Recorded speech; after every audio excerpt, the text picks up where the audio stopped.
요즘 집값이 불안불안합니다. 태양건설 워크아웃이다. 그전부터 금리 많이 올라서 힘들죠. 근데 줄줄이 PF다, 사업장이다 많이 멈췄고 또 미분양도 들어가고요. 고덕 그라시움도 1억 빠졌다고 32평 15억이라고 기사 때리네요. 아무튼 부동산 시장이 별로 좋진 않아요. 이럴 때 무주택자분들 옳다구나 기회다. 들어갈 각만 노리고 계신 분 있으실 거예요. 물론 한 번 빠지기 시작하면 썰물처럼 또 매수세가 사라지긴 하지만 그래도 이번 기회에 연끌 해보실 분들 위해 조심할 것, 고려할 것들을 말씀드려 보려고 합니다. 40대 중반, 이제 와이프도 40이 넘은 저희 가정은 빚이 4억 정도예요. 여기서 와이프 대출이 1억 정도 되니 저희 대출이 3억 정도 될 텐데요. 이중 보증금 대출 1.2억 정도를 빼면 1.8억 정도 될 텐데 이제 보증금도 사업이니 뭐니 점점 빼먹어서 얼마 남지도 않았고 사실상 이 대출 빼면 길거리에서 살아야 하니 어쨌든 갚아나가야 할 돈이네요. 어느 분이 순자산은 플러스 아니냐고 의문을 제기하시던데 사실 준 연끌해서 들어갔던 재개발 구역이 만약 제대로 진행되고 다시 포함된다면 그러면 갑자기 플러스가 맞을 텐데요. 그게 아니니 지금은 처분도 안 되는 그냥 원룸일 뿐이죠. 최근에는 차 담보대출까지 받았어요. 이놈의 캐피탈들이 차 가격보다 2배는 또 쳐주더라고요. 그냥 모바일 클릭만 잘 따라가면 해줍니다. 어느 정도의 소득만 있으면, 아니 소득이 없어도 이 금융권까지 간다면 대출 만들기가 정말 쉬운 세상이에요. 저는 대출을 쓴 지가 사회생활 하면서부터 썼으니 신용도가 좀 높다고 보여질 수도 있습니다만 지금도 간당간당합니다. 아마 써보신 분들은 알 거예요. 예전에 신용등급 6등급과 7등급 1금융만 쓰다가 저축은행 같은 데 쓰면 바로 7등급 가면서 대출 재계약할 때 원금 일부 상환 압박이 들어옵니다. 돈 없다 그러면 100만 원이라도 갚으라고 하죠. 사실 초반에야 정말 있는 돈 없는 돈 다 끌어가지고 1금융 저리 대출 뭐 3, 4% 그렇죠? 그러다가 이제 7%도 저렴하네? 특히 요즘 금리가 점점 올라가면서 10%까지도 뭐 쓸만하구만 이렇게 됩니다. 연끌하는 이유가 참 다양할 텐데요. 보통 요즘 연끌이라 하면 부동산이죠. 요즘 정말 불안하실 겁니다. 제 나이 또래 아는 분도 대출이라는 건 상상도 못하고 저축과 펀드 같은 차곡차곡 재테크하며 소비도 많이 안 하시고 모으시던 분이 몇 년 전 불장에 주변에서 다들 얘기하는 거 듣고 혹하셔가지고 늦은 나이에 생애 최초로 울면서 대출이라는 것을 받아서 지금 전세로 살고 있는 곳을 결국 매입하셨었는데요. 그게 바로 최꼭지였습니다. 7억짜리가 4억대까지 빠졌다가 지금은 5억 중반 가는 것 같은데요. 아마 생애 최초로 대출이라는 것을 받으셨으면 충격이 정말 크실 거예요. 전전긍긍하고 사실 텐데요. 그나마 실거주니까 좀 섭섭해도 그냥 쭉 사시면 되긴 하죠. 아마 금리도 매우 저리실 거예요. 최소 5% 미만. 아마 주담대니까 3, 4%대 아닐까 싶은데요. 이 정도면 사실 매우 해피한 케이스시죠. 저도 시작은 이랬습니다만 여기서 결국 후회하는 첫 번째가 소비예요. 예전 영상에서도 몇 번 언급은 했는데 저희 와이프는 짜잘한 소비를 아껴서 비싼 거 사고 해외여행 가는 스타일이에요. 그러다 보니 저도 와이프한테 길들여져서 저는 정반대 스타일이었는데요. 큰 건 절대 안 사고 한 달에 5만원짜리 현질하고 행복 술 담배도 안 하는데요. 결국 저희 가정은 와이프식으로 방향이 좀 맞춰지더라고요. 근데 저는 또 나름 스트레스 푼다고 저희 작은 소비 소확행도 멈추지 않으면서 짜잘한 것들 뭐 계란 한 판 500원 싸게 샀다. 마트에서 소고기 부채살을 5,000원 더 아꼈다. 아무튼 꼭 나가야 하는 생필품은 정말 아끼려고 많이 해요. 그리고는 어느 날 호캉스를 떠납니다. 코로나 때 해외여행을 못 가니까 호캉스. 물론 그전에도 해외여행 많이 갔어요. 100원 5,000원 아껴서 500만원 1,000만원 씁니다. 사람이란 게 참 한 번 소비를 늘려놓으면 그거에 길들여져서 빠져나가기가 쉽지 않더라고요. 아마 해보신 분들은 다들 아실 거예요. 그리고 또 아끼는 건 정말 작은 금액인데 쓴 금액은 또 생각보다 적게 잡아요. 저축이란 걸 해도 비상금이란 걸 만들어도 아무 의미가 없어요. 카드값은 계속 나가고 경조사비도 나가고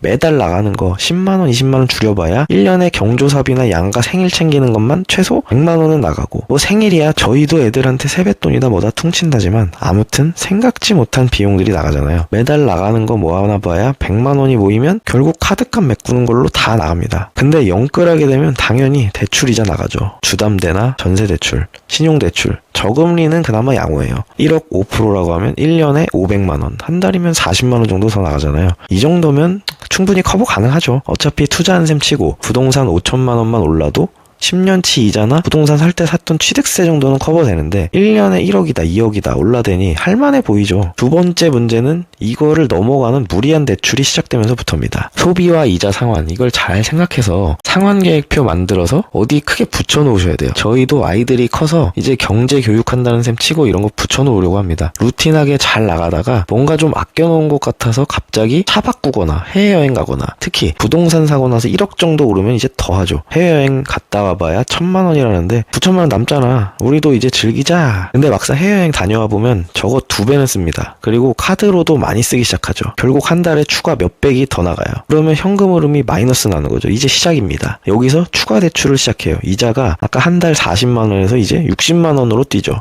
뭐 괜찮아. 1억 올랐는데 뭐. 이러면서 그냥 계속 반복되는 거죠. 여기서 딱 멈추면 그나마 괜찮죠. 처음에 말씀드렸듯이 소비가 늘어나면 이거 줄이기가 정말 힘듭니다. 특히 아이들이 있는 집은 저번에 갔던 거기 또 가자. 비행기 타고 싶어. 뭐 사줘. 이러면 1억 있는데 뭐 10,000원, 50,000원 그냥 쓰는 거죠. 차라도 바꾸면 현금은 또 당장 없으니 절반 정도는 모아놓거나 했던 거, 아니면 또 추가 대출. 여기에 절반은 할부로 36개월이나 요즘은 60개월도 있더만. 이거 처음에는 월 30만 원 더 나간다고 해요. 그럼 앞에 40만 원이다가 60만 원이다가 이제 90만 원이 나가요. 근데 60개월로 하면 정말 한 달에 얼마 안 되는 것 같은데 이거 이자만 엄청나고요. 월 9%짜리 캐피탈 한 2천만 원이면 한 달에 15만 원 정도만 갚으면 되겠다 싶은데 이자 비중이 엄청난 거예요. 2천에 9%인데 60개월이면 5년이라서 사실상 1년에 180에 5년. 이자 900만 원. 거의 원금의 절반인 거죠. 이게 몇 번 반복되다 보면 자산 가치는 올라가고 있지만 현금 흐름이 결국 마이너스가 나기 시작해요. 소득 버는 돈보다 매달 나가는 돈이 더 많아요. 이 중에 캐피탈 같은 경우는 초반에 금리 4%라고 광고하고 6개월 뒤에 11%로 확 뛰는 경우도 있고, 또 7%라고 하고 3개월 뒤에는 원금까지 균등분할 상환되는 경우도 있어요. 3개월 동안 20만 원 더 나가다가 갑자기 4개월 때부터 80만 원이 더 나가는 경우도 있고요. 여기다가 카드 할부, 이런 건 기본이죠. 할부로 한번 긁으면 정말 할부 안 끝나잖아요.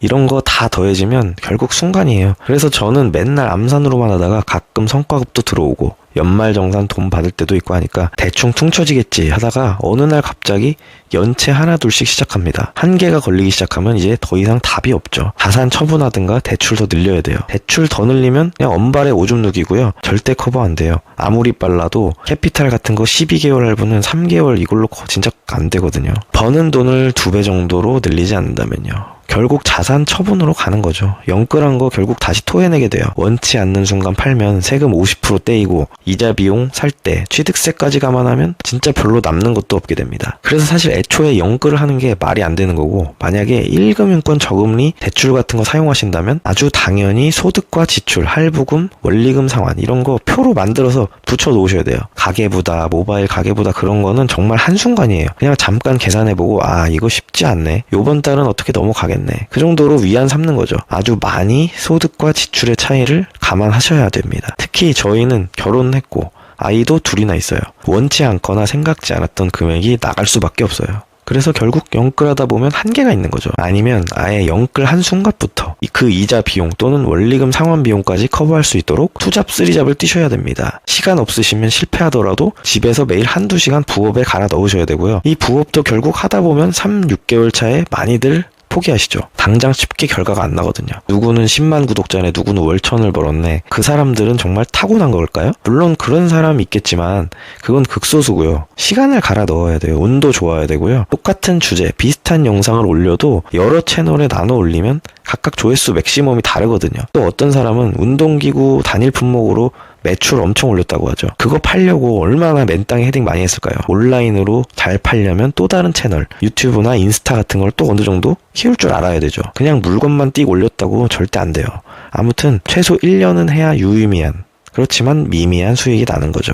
아무튼 결론은 소득과 지출, 대출로 나가는 부분을 분명히 표로 만들어서 상환 스케줄을 만들어서 이만큼은 없는 돈이다 치고 살아야 되거든요. 자산 1억, 2억 올라도 반대로 그냥 없을 때랑 똑같이, 아니 영끌했으면 그보다 더 없게 살아야 돼요. 배달도 시키지 말고 여행이나 사치, 차 바꾸기 이런 거 하지 말아야 된다고요. 자산은 늘지만 소비는 반대로 가야 돼요. 그래야 겨우 살아남습니다. 아무튼 2가지, 영끌하려면 소득 지출과 대출 원리금의 표를 만들어서 크게 만들어서 어디 붙여놔라. 둘째는 소비를 하지 마라. 아니 소비를 더 줄여야 된다. 어떻게 보면 당연한가요? 하지만 저희 옛날 모습처럼 그러지 못하신 분들도 계실 수 있으니 한 번 더 상기시키시고 정말 머릿속에 새기셔야 돼요.